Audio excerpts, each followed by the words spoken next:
Praise the Lord. खुदावंद यीशु मसीह में आपकी सलामती हो। मेरा नाम पास्टर हेनरी नीलम है और मैं आज खुदा के कलाम में से आपके साथ एक खूबसूरत सा हवाला शेयर करना चाहता हूँ। ये मरकस की अंजील में लिखा गया है और उसकी मरकस की अंजील उसका 4 बाब और 35वीं आयत से 41 आयत तक अगर हम पढ़ते हैं तो उसमें लिखा हुआ है, उसी दिन जब शाम हुई तो उसने कहा, आओ पार चलें। और वो भीड़ को छोड़कर उसे जिस हाल में वो था कश्ती पर साथ ले गए और उसके साथ और भी कश्तियां थीं। नोटिस करें, और भी कश्तियां थीं। तब बड़ी आंधी चली, लहरें कश्ती पर यहाँ तक आईं कि कश्ती पानी से भरी जाती थी। वो खुद पीछे की तरफ गद्दी पर सो रहा था। बस उन्होंने उसे जगा कर कहा, ए उस्ताद, क्या तुझे फिक्र नहीं, हम हलाक हुए जाते हैं। उसने उठकर हवा को डांटा और पानी से कहा, साकित हो। फिर से नोट करें, उसने उठकर हवा को डांटा और पानी से कहा, साकित हो, थम जा। बस हवा बंद हो गई और बड़ा अमन हो गया। फिर उसने कहा, तुम क्यों डरते हो, अब तक ईमान नहीं रखते? और वो निहायत डर गए और आपस में कहने लगे, ये कौन है कि हवा और पानी भी इसका हुक्म मानते हैं। खुदा उनके कलाम के पढ़े और सुने जाने पर उसकी बरकत हो। ये हवाला शुरू हुआ है। इससे पहले खुदावंद यीशु मसीह ने 5 रोटियां और 2 मछलियों के जरिए हजारों लोगों को खाना खिलाया और उसके फौरन बाद खुदावंद यीशु मसीह ने अपने शागिर्दों को बोला, तुम शाम होने को है। और उस टाइम पे जब शाम होने लगी है तो खुदावंद यीशु मसीह ने बोला कि आओ पार चलें। अब नोटिस करें, सारा दिन खुदावंद यीशु मसीह, जब दिन की रोशनी थी, खुदावंद यीशु मसीह ने उनको नहीं बोला आओ पार चलें। लेकिन जब शाम आई, शाम का मतलब है अंधेरा, शाम का मतलब है जब डार्कनेस आती है, जब शाम का वक्त आया तो खुदावंद यीशु मसीह ने कहा, आओ पार चलें। देखें, यहाँ पे जो खास बात मैं आपसे जिक्र करना चाहता हूँ वो ये है कि जिंदगी में एक टाइम ऐसा आता है जिसे हम कहते हैं रात का टाइम, शाम का टाइम, जब जिंदगी में कुछ काले बादल आना शुरू हो जाते हैं, कुछ तारीकी आना शुरू हो जाती है, कुछ ऐसे जिंदगी में फेज आते हैं जो बड़े डार्क होते हैं। ये मस्ट है, हर एक को जिंदगी के इस फेज में से गुजरना है जब हमने एक तरह का तारीख दौर में से गुजरना होता है। तारीखी क्या होती है? तारीखी आपको कंफ्यूज करती है, तारीखी आपको क्लियरिटी नहीं देती। फॉर एग्जाम्पल, हमारे पाकिस्तान इंडिया में जब घरों में लाइट चली जाती है तो जिस घर में हम 20-20 साल से रह रहे होते हैं, जैसे ही लाइट जाती है तो हम उसी घर में बड़े टटोल के और रुक रुक के चल के हम चल रहे होते हैं, क्योंकि हमें तारीखी में कुछ नजर नहीं आ रहा होता कि हम कैसे कदम बढ़ाएं अपने। तो बिल्कुल इसी तरह जिंदगी में भी एक तारीख दौर आता है, जिंदगी में भी एक टाइम ऐसा आता है तारीखी का जब हम कंफ्यूज हो जाते हैं।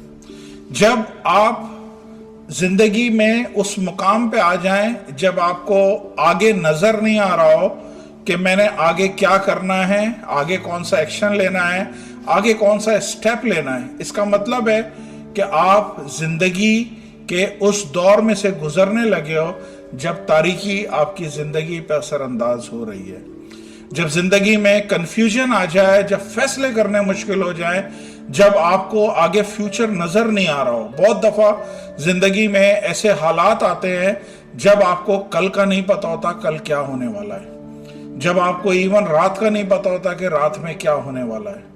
तो मेरे भाइयों बहनों, जितने लोग मेरी आवाज को सुन रहे हैं, मैं आप सबको बताना चाह रहा हूं कि ये जिंदगी का वो फेज है जिससे हम अलग हो नहीं सकते, जिससे हम अवॉइड नहीं कर सकते। ये जिंदगी का फेज, तारीख, टाइम हर एक की जिंदगी में आता है।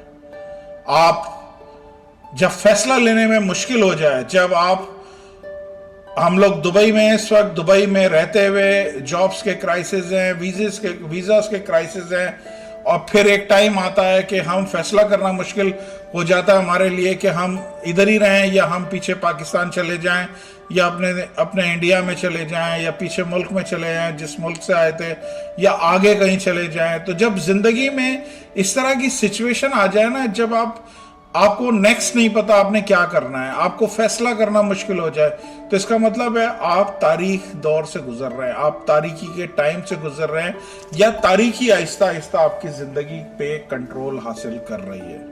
हालेलुया। एक ही टाइम पे 4 रिश्ते आ गए, एक अमेरिका से, एक कनाडा से, एक यूके से, एक फला जगह से, और हम कंफ्यूज बैठे हैं कि अब इसमें से कौन से रिश्ते को सेलेक्ट करें।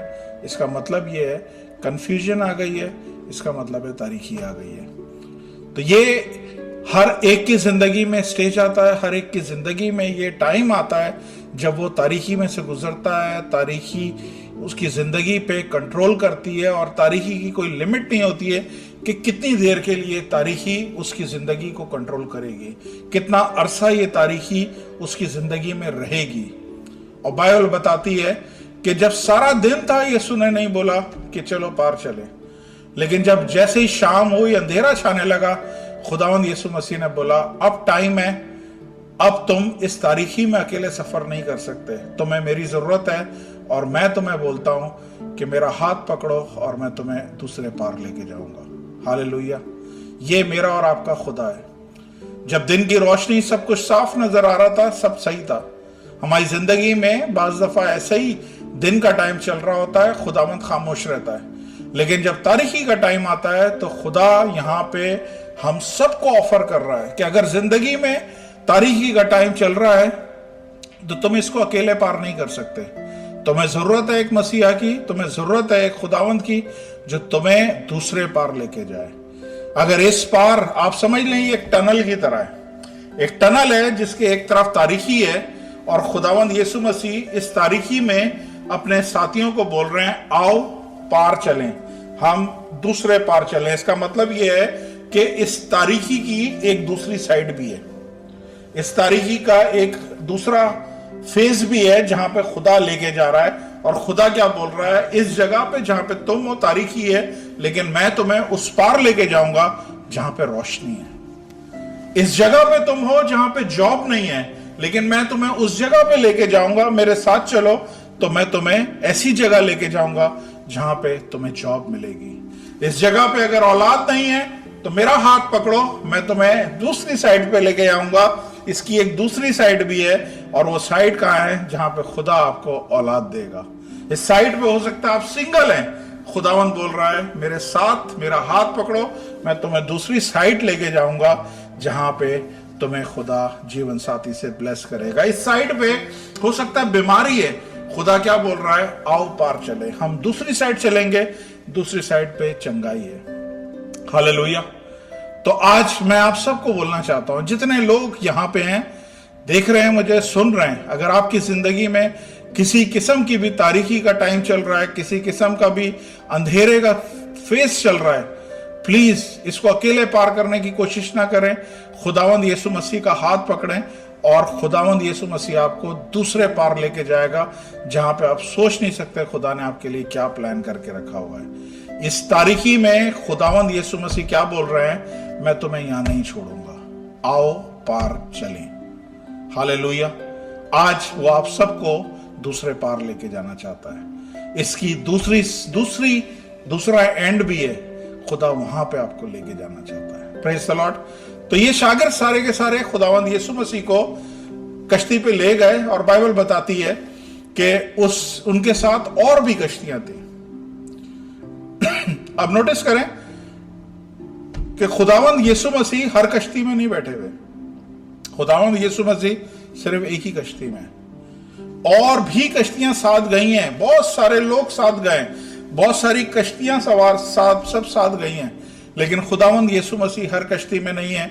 खुदावंद यीशु मसीह सिर्फ एक ही कश्ती में है, और जिस कश्ती में खुदावंद यीशु मसीह है वही कश्ती को तूफान फेस करना पड़ा। हालेलुया। जब खुदावंद यीशु मसीह आपकी जिंदगी में आता है, ये कश्ती जो है ना बेसिकली हमारी जिंदगी है, और खुदावंद यीशु मसीह जब हमारी जिंदगी में आता है तो फिर शैतान को तकलीफ होती है। बाइबल में लिखा है शैतान हवा की अमलदारी का वो हाकिम है, वो रूलर ऑफ द एयर है, वो सारे सीजन और मौसमों को जो है ना वो किसी भी टाइम पे चेंज कर सकता है। शैतान की पावर है। यहां पे खुदावंद यीशु मसीह अपने शागिर्दों के साथ जा रहे हैं और आपने देखा बाइबल में आंधियां भी आई, तूफान भी आए ताकि वो डूब मरे। इसके बाद खुदावंद यीशु मसीह ने एक ऐसे शख्स को बचाना था जिसमें लश्कर था, तो उस आदमी तक ना पहुंचने के लिए शैतान ने पूरा प्लान किया कि आंधी तूफान भेजे ताकि ये कश्ती डूब जाए और सब मर जाए। तो शैतान आपकी जिंदगी के खिलाफ है। इवन अगर आपकी कश्ती में खुदावंद यीशु मसीह है तो भी आपको तूफानों का सामना करना पड़ेगा। अब सिर्फ आपने ये देखना है कि खुदावंद यीशु मसीह आपकी कश्ती में है तो उसकी स्टेट कौन सी है, उसकी हालत क्या है, वो इस वक्त किस कंडीशन में खुदावंद यीशु मसीह आपकी कश्ती में है। यहां पे लिखा हुआ है खुदावंद यीशु मसीह इनकी कश्ती में पीछे गद्दी पे सो रहा था। तो आपकी जिंदगी में खुदावंद यीशु मसीह कहां पे, फ्रंट पे है, दरमियान में है या पीछे चला गया है? याद करें जब आपने खुदावंद को कबूल किया था, बपतिस्मा लिया था, आप बिल्कुल फायर थे, आप खुदावंद के लिए जल रहे थे, हर चीज में खुदावंद खुदावंद बोल रहे थे। इसका मतलब है आपकी जिंदगी में खुदावंद यीशु मसीह फ्रंट पे था। फिर कुछ अरसे के बाद आपकी शादी हो गई और शादी के बाद बीवी आपकी फ्रंट पे आ गई और खुदावंद यीशु मसीह एक स्टेप पीछे हो गए। फिर बीवी इंपॉर्टेंट हो गई। फिर उसके बाद आपके बच्चे होना शुरू हो गए, तो बच्चे आ गए और पहले, और उसके बाद बीवी आ गई, और उसके बाद खुदावंद यीशु मसीह मिडिल में चले गए।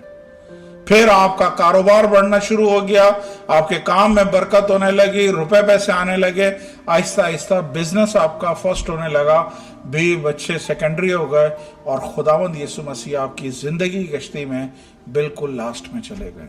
खुदावंद यीशु मसीह क्या है? खुदा का कलाम है। अब ये टाइम हो गया है बहुत सारों की जिंदगी में कि उन्होंने खुदावंद यीशु मसीह को एक्टिवेट नहीं किया हुआ है। एक्टिवेट का मतलब ये है कि कंप्यूटर को आप ऐसे ही छोड़ दें तो थोड़ी देर के बाद वो स्लीप मोड पे चला जाता है। मोबाइल को आप ऐसे ही छोड़ दें, इस्तेमाल ना करें, वो एकदम से उसकी लाइट बुझ जाती है, स्लीपिंग मोड में चला जाता है। बिल्कुल खुदा भी इसी तरह है। अगर आप जमाने से आपने इस खुदा के कलाम को खोला नहीं है, पढ़ा नहीं है, इसको सुना नहीं है, इसकी वर्शिप नहीं करी है, किसी चर्च में आप नहीं गए हैं, किसी इबादत में आप नहीं गए हैं, इसका मतलब क्या है कि आपने खुदा को किसी भी तौर पे एक्टिवेट नहीं किया। ये खुदा का कलाम है। अगर आप हर संडे जा रहे हैं, एटलीस्ट एक्टिवेट कर रहे हैं, हर रोज बाइबल पढ़ रहे हैं, आप खुदा को एक्टिवेट कर रहे हैं। लेकिन अब हो सकता है साल 2 साल से ये बाइबल किसी जगह पे रखी हुई है और वहां पे धूल मट्टी में पड़ी हुई है और आपने खोली नहीं है। इसका मतलब ये है कि खुदावंद यीशु मसीह आपकी जिंदगी में डीएक्टिवेट हो गए, स्लीपिंग मोड में चले गए। और जब खुदावंद स्लीपिंग मोड में चले जाता है तब शैतान अटैक करता है। ये ध्यान में रखिएगा, जब तक खुदावंद जाग रहे थे कोई तूफान नहीं आया, जब तक खुदावंद जाग रहे थे कोई आंधी कोई तूफान नहीं आया। लेकिन जैसे ही खुदावंद यीशु मसीह पीछे गए और पीछे जाके सोए, बाइबल बताती है, मैं आपके लिए फिर से पढ़ देता हूं, तब बड़ी आंधी चली और लहरें कश्ती पर यहां तक आई कि कश्ती पानी से भरी जाती थी। तो आपने देखा कि जैसे ही खुदावंद यीशु मसीह सोए हैं तो एक बड़ी आंधी चली है और लहरें जो हैं वो कश्ती पर इस तरह आने लगी हैं कि खुदावंद यीशु मसीह की कश्ती जिसमें थे वो डूबने लगी है। अब मुझे बताइए, पहले लहरें आई हैं कि पहले आंधी आई है? पहले बाइबल बताती है पहले आंधी आई है, आंधी आई है और फिर लहरें उठी हैं। लहरें हम देख सकते हैं लेकिन आंधी को हम नहीं देख सकते। ये पॉइंट को जरा गौर करिएगा जो मैं बताने वाला हूं। लहरें हमें नजर आती हैं लेकिन आंधी हवाएं हमें नजर नहीं आती। हमें सिर्फ फील होता है कि हवा तेज चल रही है, आंधी चल रही है, लेकिन कोई देख नहीं सकता। और शैतान क्या है? शैतान हवा का हाकिम है, वो हवाओं को हमारे खिलाफ चलाता है। ये लहरें तब तक नहीं उठी थी जब तक अनसीन वर्ल्ड में, जैसे अनसीन मतलब जहां पे हम देख नहीं सकते हैं, वहां पे कुछ कार्रवाई होना शुरू हो गई। और कार्रवाई क्या हुई? पहले अनसीन वर्ल्ड में आंधियां चलने लगी जिसको आप देख नहीं सकते थे, लेकिन उस अनसीन ने कुछ ऐसा काम किया कि अब वो सीन नजर आने लगा आपको। अब वो आपको दिखने लगा है कि हाँ जी, ये आंधियों की वजह से लहरें उठने लगी हैं और अब उसका रिजल्ट क्या हो रहा है? कश्ती डूब रही है। आपकी जिंदगी में जब भी कोई प्रॉब्लम आती है ना, तो प्रॉब्लम जब वो आती है ना, उस टाइम पे आपको नजर आती है, लेकिन उस नजर आने से पहले कुछ अनसीन दुनिया में आपके खिलाफ काम शुरू हो जाता है। उसकी मैनिफेस्टेशन आपको बाद में नजर आती है, लेकिन पहले आपके लिए काम जो होता है वो उस जगह पे होता है जहां पे आप देख नहीं सकते।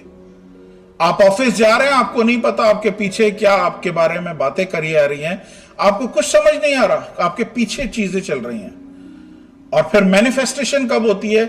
जब फिर आपको रवैया चेंज नजर आता है अपने बॉसेस का, फिर आपको लगता है कुछ गड़बड़ चल रही है। हालेलुया।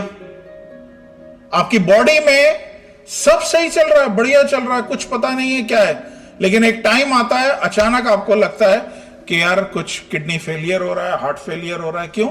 ये उस टाइम पे ऑन द स्पॉट नहीं हुआ है, ये बहुत पहले एक्चुअली शुरू हो गया है।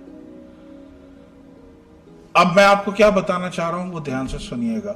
मेरे पास टाइम बहुत थोड़ा रह गया है, इसलिए मैं बहुत शॉर्ट में आपको बता रहा हूं कि जब आपकी जिंदगी में तारीख दौर चल रहा हो, जब आपकी जिंदगी में आंधियां चल रही हो, तूफान उठ रहे हो और आपको नजर आ रहा हो कि अब डूबे अब डूबे अब डूबे, तो आपको याद रखना चाहिए कि इस कश्ती में आपने एक टाइम पे यीशु को लेके आए थे। उसके बाद आपने अपनी प्रायोरिटीज चेंज करी और यीशु को पीछे करते करते करते करते इतना पीछे कर दिया कि अब यीशु मसीह डीएक्टिवेट हो गया है। सोता हुआ यीशु किसी को नहीं उठा सकता। अगर तूफानों को थमाना है तो यीशु को उठाना पड़ेगा। सुन रहे हैं आप? आपकी जिंदगी के तूफानों को अगर थमाना है तो यीशु को जगाना पड़ेगा। हालेलुया। ये आदमी, इसमें से एक शागिर्द उठा है और जाके पीछे यीशु को जगाया है और यीशु को बोला है तुझे फिक्र नहीं है हम डूबे जाते हैं। अब मुझे बताएं, ये जुमले में कोई तमीज नजर आ रही है आपको? बड़ी बदतमीजी से ये जुमला खुदावंद यीशु मसीह से उसने बोला है कि तुझे फिक्र नहीं है हम डूबे जाते हैं। मेरा ख्याल है खुदावंद यीशु मसीह को तूफानों को थमाने से पहले ना, इसको पहले तूफानों को डांटने से पहले इसको डांटने की जरूरत थी कि तुझे तमीज नहीं है कि तू 10 साल से किधर था, तूने 5 साल से कभी बाइबल नहीं खोली, तू 5 साल से कभी इबादत में नहीं आया, तूने कभी मेरी हमदो सना नहीं करी, कभी दुआ में नहीं बैठा, कभी तूने मुझे मौका नहीं दिया है। आज जब तेरी जिंदगी डूबने के करीब है, तू आके मुझे बोल रहा है मुझे बचा। शुक्र है खुदावंद यीशु मसीह हमारी तरह नहीं सोचते। अगर हमारी तरह सोचे तो शायद फिर यही होता जो मैं बोल रहा हूं। खुदावंद यीशु मसीह ने क्या किया? इमीडिएटली खुदावंद यीशु मसीह ने किसको डांटा है? बाइबल को नोट करें, एक एक चीज में आपको रेवलेशन मिलेगा। बाइबल कहती है खुदावंद यीशु मसीह ने उठा और हवा को डांटा। अगर शैतान हवा का हाकिम है तो मेरा यीशु इन हवाओं का बादशाह है। अगर शैतान इन हवाओं को कंट्रोल करता है तो मेरा यीशु हर एक दुनिया की चीज को कंट्रोल करता है। और आपने देखा कि प्रॉब्लम लहरों में नहीं थी, प्रॉब्लम हवाओं में थी। खुदावंद यीशु मसीह वो खुदा है जो सीधा रूट पे काम करता है। उसने अंजीर के दरख्त को लानत भेजी, सुबह वो जड़ से सूख गया था। खुदावंद यीशु मसीह ने लहरों को नहीं डांटा थम जाओ। खुदावंद यीशु मसीह ने बोला लहरें तो आफ्टर इफेक्ट हैं, लहरें तो मैनिफेस्टेशन है, असल प्रॉब्लम आंधियां कर रही हैं। उसने हवा को डांटा और इमीडिएटली बाइबल बताती है कि पानी साकित हो गया, एकदम से सुकून हो गया। मेरे भाइयों और बहनों, अगर आज आपकी जिंदगी में तूफान उठ रहे हैं, हवाएं मुखालिफ चल रही हैं और आपको लग रहा है कि वाकई आपने यीशु को जगाया नहीं है, अरसे से आपने यीशु को सुला डाला अपनी जिंदगी में, कभी आप उसके घर में नहीं गए, कभी आपने उसकी इबादत में अपने सर को नहीं झुकाया, दुआ के लिए नहीं पुकारा, हमदो सना के लिए नहीं पुकारा, तो मेरी आपसे गुजारिश है कि अपने यीशु को जगाएं। वही है जो आपके तूफानों को थमा सकता है। हालेलुया। कोई और नहीं है जो इस हालत में आपको बचाए, सिर्फ यीशु है जो आपके तूफानों को थमाएगा। आइए अपनी आंखें बंद करें, हम दुआ करते हैं। प्यार से भरे जिंदा आसमानी बाप, यीशु के नाम से एक दफ़ा फिर खुदावंद मैं आपके कदमों में आता हूँ और खुदावंद अपने सारे सुनने वाले देखने वालों के लिए दुआ करता हूँ। खुदावंद ए बाप, मैं जानता हूँ ये जितने भी लोग हैं इनकी ज़िंदगी में कुछ ऐसे लोग हैं जिनकी जिंदगी में इस वक्त तारीकी का टाइम चल रहा है। कुछ ऐसे लोग हैं जिनकी जिंदगी में हवाएं उल्टी चल रही हैं। कुछ ऐसे लोग हैं जिनकी जिंदगी में खुदावंद उनकी कश्ती डगमगा रही है। कुछ ऐसे लोग हैं जिनकी जिंदगी में तूफान चल रहे हैं। खुदावंद आसमानी बाप, मैं दिल से दुआ करता हूँ, आप हमारे वो खुदा हो जो तूफानों और आंधियों को डांटने वाले हो, उनको थमाने वाले खुदा हो। यीशु के नाम से खुदावंद अपने लोगों की जिंदगी में उठ जाइए खुदावंद, उठ खड़े होइए और ये सारी आंधियों तूफानों को रोकिए, ताकि खुदावंद आपके लोग खुदावंद आपकी कुदरत को देख सकें। खुदावंद इनके पास और कोई रास्ता नहीं है सिवाय आपके। मैं दिल से दुआ करता हूँ खुदावंद, जिन जिंदगियों में खुदावंद इन्होंने आपको सुला दिया है, वो जिंदगियां खुदावंद है बाप होश में आए और यीशु को जगाएं, क्योंकि यीशु ही उनके तूफानों को थमा सकता है। आपका शुक्र अदा करता हूँ खुदावंद, एक एक जिंदगी की खुदावंद है बाप तूफान को आप रोकिए, हवाओं को डांटिए खुदावंद, पानी को डांटिए खुदावंद, हर किस्म के इब्लीस शैतान को डांटिए खुदावंद, ताकि इनकी जिंदगी खुदावंद है बाप स्मूथ चले। यीशु के नाम से खुदावंद मैं आपके सामने खुदावंद है बाप इन सारे लोगों को लाता हूं जो इस वक्त सुन रहे हैं। खुदावंद है बाप, इनकी जिंदगी के तूफान यीशु के नाम से थम जाएं। आपका शुक्र अदा करता हूं दुआओं को सुनने के लिए, यीशु मसीह के नाम से मांगता हूं, आमीन।